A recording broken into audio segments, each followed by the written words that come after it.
Hi అండి, welcome to ఆహా kitchen. నేను మీ అనురాధ. ఇవి గులాబ్ జాములు, బెల్లంతో చేసిన, బ్రెడ్తో చేసిన, డీప్ ఫ్రై లేకుండా చేసిన గులాబ్ జాములు. బెల్లంతోనూ మళ్ళీ డీప్ ఫ్రై కూడా చేయలేదు, బ్రెడ్తో చేసాం. మన గులాబ్ జామ్ పౌడర్ కూడా లేకుండా మన ఇంట్లో మిగిలిపోయిన బ్రెడ్ ఉన్నా, లేదా అసలు బ్రెడ్తో ఏదైనా స్వీట్ చేసుకోవాలనుకున్నా ఇలా గులాబ్ జాములు కూడా చేసుకోవచ్చు. చూడండి ఎంత బాగా లాగాయో. పాకం, బెల్లం పాకం లాగదని చాలామందికి డౌట్, అది ఎలా చేసుకోవాలో కూడా చూడండి. ముందుగా మనకు కావాల్సిన బ్రెడ్లు తీసుకొని వాటిని ఇలా చిన్న చిన్నగా ముక్కలుగా కట్ చేసుకొని, చేత్తో తుంపితే కనుక మనకు నలిగే కన్నా మిక్సీలో వేసుకొని ఒక్కసారి పొడి చేసుకున్న తర్వాత కలుపుకుంటే బాగుంటుంది. ఇదిగో ఇలా మిక్సీలో వేసుకొని పొడి చేసుకొని దీన్ని ఒక బౌల్లోకి వేసుకోండి. ఇప్పుడు దీనిలో ఒక 2 స్పూన్లు నెయ్యి వేసుకోండి, చేతికి అంటుకోకుండా ఉంటుంది నెయ్యి ముందే వేయడం వల్ల. తర్వాత పాలు పోసుకొని ఈ పిండిని గట్టిగా కలుపుకోండి. కొంచెం కొంచెమే పోసుకోండి పాలు, ముందే ఎక్కువ పోసేస్తే త్వరగా లూజ్ అయిపోతుంది. బ్రెడ్ ఎక్కువ పీల్చదు పాలని. మిల్క్ బ్రెడ్ అయితేనే టేస్ట్ బాగుంటుంది, బ్రౌన్ బ్రెడ్ అయితే ఇడిపోతాయి. ఇదిగో ఇలా గట్టిగా కలుపుకొని ఒక్క 5 నిమిషాలు పక్కన ఉంచుకున్నారంటే ఇంకొంచెం గట్టి పడినట్టుగా అవుతుంది. తర్వాత మనం ఇంకా చేతికి నూనె రాసుకోకుండా, నెయ్యి రాసుకోకుండా, ఆల్రెడీ నెయ్యి వేసాం కదా, అలా రౌండ్గా మీకు కావాల్సిన సైజులో చేసుకోండి. నెయ్యి వేసాం కాబట్టి ఇంకా చేతికి అస్సలు అవ్వదు, నున్నగా కూడా వస్తాయి. మన మామూలు పిండి గులాబ్ జాముల కన్నా కూడా అసలు పగుళ్ళు రాకుండా నున్నగా వస్తాయి. ఇప్పుడు ఇలా అన్నిటినీ చేసుకోండి. ఇలా అన్నిటినీ చేసుకున్న తర్వాత ఇప్పుడు పొయ్యి మీద మనం గుంట పొంగడాల ప్యాన్ ఉంటుంది కదా,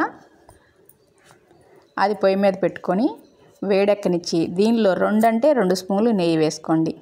మీరు నూనెతో వేసుకున్న 2 స్పూన్లే పడుతుంది, ఎక్కువ పట్టదు.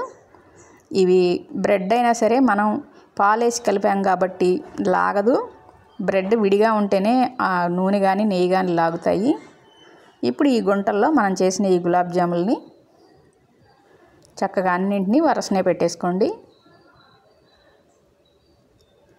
ఇవి త్వరగానే వేగుతాయి, బ్రెడ్ కదా ఊరికే రంగు వస్తుంది. దగ్గరే ఉండి సిమ్లో పెట్టుకొని కదుపుకుంటూ వేపుకోవాలి. మూత పెట్టొద్దు, ఇంకా మూత పెడితే మెత్తగా అయిపోతాయి. మూత పెట్టకుండా ఉంటే క్రిస్పీగా వేగుతాయి. అలా తిప్పుకుంటూ అసలు త్వరగా కలర్ వచ్చేస్తాయి, అందుకని దగ్గరే ఉండి తిప్పుకుంటూ సిమ్లోనే కాల్చుకోవాలి. మనం వేసింది 2 స్పూన్లు నెయ్యి, అది కూడా అసలు పెద్దగా లాగదు. 1 స్పూన్ మిగిలింది, మళ్ళీ 2 స్పూన్లు వేస్తే ఇలా మనకి ఎన్ని కావాలంటే అన్నింటినీ ఇలా మంచి కలర్ వచ్చే వరకు రౌండ్గా తిప్పుకుంటూ, చూశారు కదా ఇలా వేగిపోయినాయి. ఇలా మంచి కలర్ వచ్చే వరకు వేపుకోండి. ఇప్పుడు వాటన్నిటిని పక్కకు తీసుకున్న తర్వాత ఒక బౌల్లో బెల్లం, 1 గ్లాస్ బెల్లం వేసుకోండి. నా దగ్గర బెల్లంతో చేసిన పాకం నేను ముందే చేసుకున్నాను కాబట్టి రెడీగా ఉంది. ఆ పాకం 1 గ్లాస్ వేసుకున్నాను.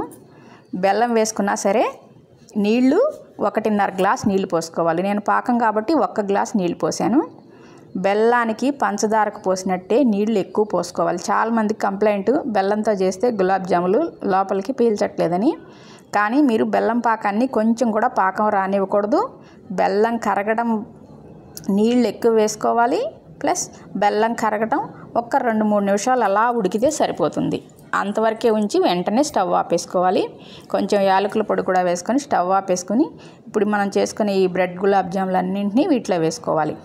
అసలు డీప్ ఫ్రై చేయలేదని అంటే ఎవరు నమ్మరు, అంత చక్కగా ఉంటాయి, అంత టేస్ట్గా ఉంటాయి. ఇప్పుడు చూడండి పాకం ఫుల్గా ఉంది కదా, మళ్ళీ ఒక అరగంట తర్వాత తీసింది చూపిస్తాను.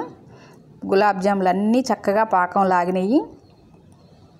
ఇవిగో అరగంట ఉన్న తర్వాత చూపిస్తున్నాను.